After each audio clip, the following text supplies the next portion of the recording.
Show we will be talking about important nutritional facts that are essential to be recognized by parents, especially mothers, for their children and their kids, students going to school, and in general for children, and especially during winter. Throughout the year, it could be possible, but what are the best types of food and for which situations?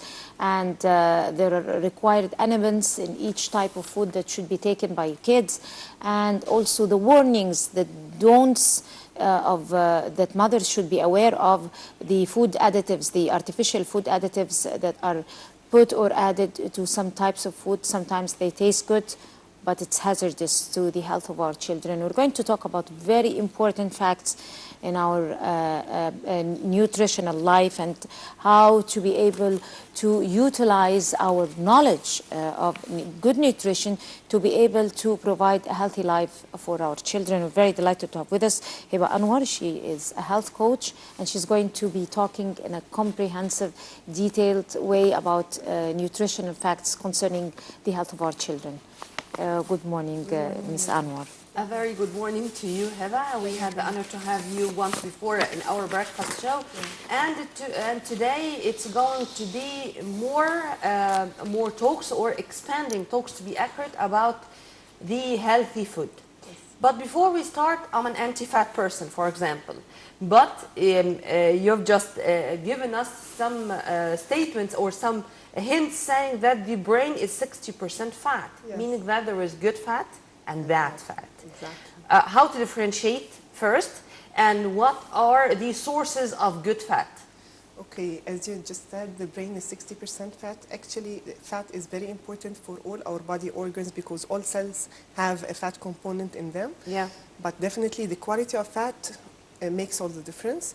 So good fats is usually extracted from natural sources. It is in a way or another not that processed as the trans fats and the hydrogenated fats. So if we're talking about good fat, we would say that olive oil, olives themselves, nuts, all nuts have the omega-3s, the omega-6, but the omega-3 is the main because it's anti-inflammatory. So we do depend on the omega-3 for enhancing the brain power. So I would advise all mothers to send with their children a handful of nuts, or to provide them with a breakfast which is rich in fat, because this is going to make all the difference. I do have a very dear friend who's all the time supplying me with raw nuts here. Dina, thank you.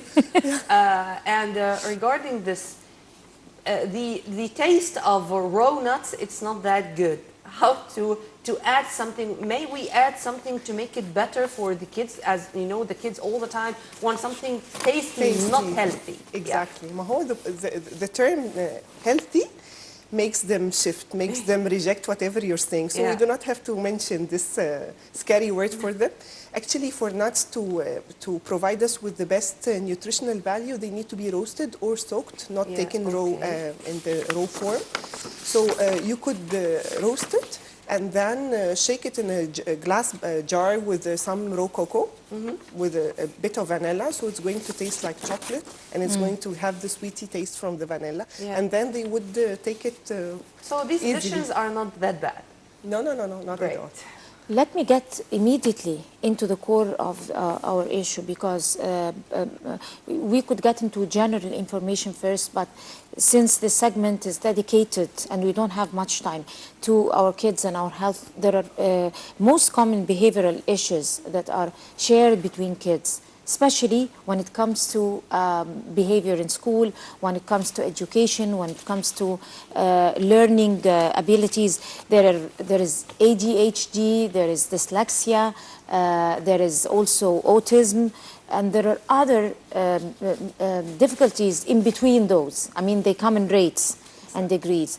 And these are not difficult. They're very common among kids, and it's not a must that we should exclude them from other kids.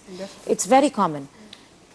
I couldn't believe you when you told me that through good nutrition, we would be able to enhance the health of their brains and be able to fight these kinds of difficulties.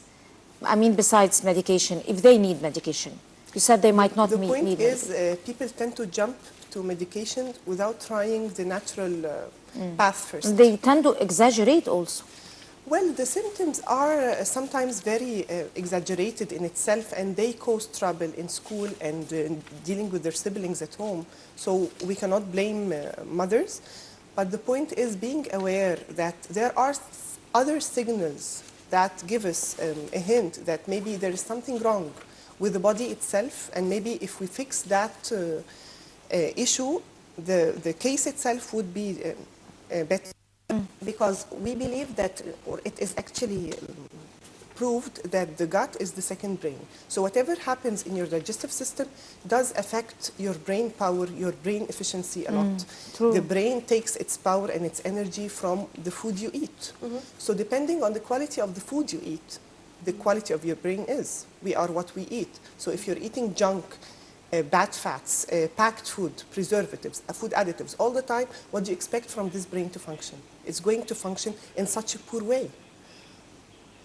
But when you're eating healthy food, when you're feeding, nurturing your body with proper nutrition, this is going to reflect on your behavior, it's going to reflect on your mood, it's going to reflect even on your face, on your energy level, on your brightness, and on the concentration and focus of little children as well.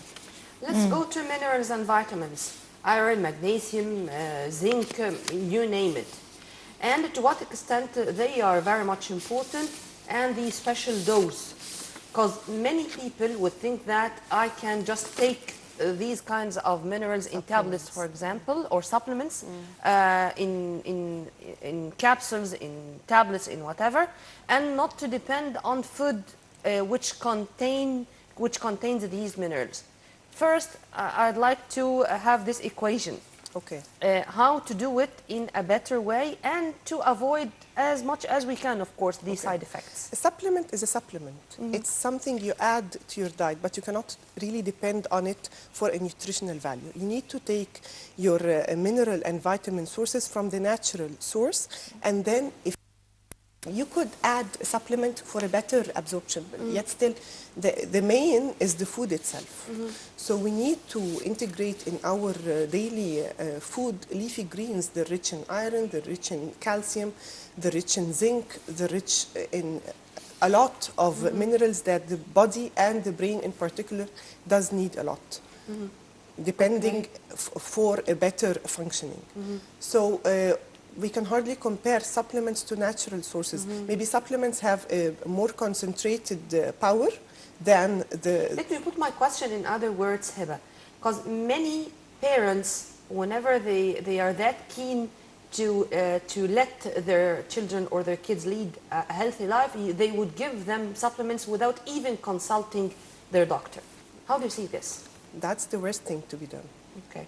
And you cannot take a supplement for it, because my friend is giving a supplement to her children and it's working well with them, then I would apply it without going back to the doctor, knowing what actually my body needs, because my body might be deficient in a different element than her kid's case, and the dosage itself differs from a person to another. But we do not tend to go to the lab and do the analysis unless it's a major case. But the point is, if we really depend from the first place on the natural supplements, like nuts and seeds, these are supplements that you add to your food. It enriches the quality of your food, and it does help you a lot.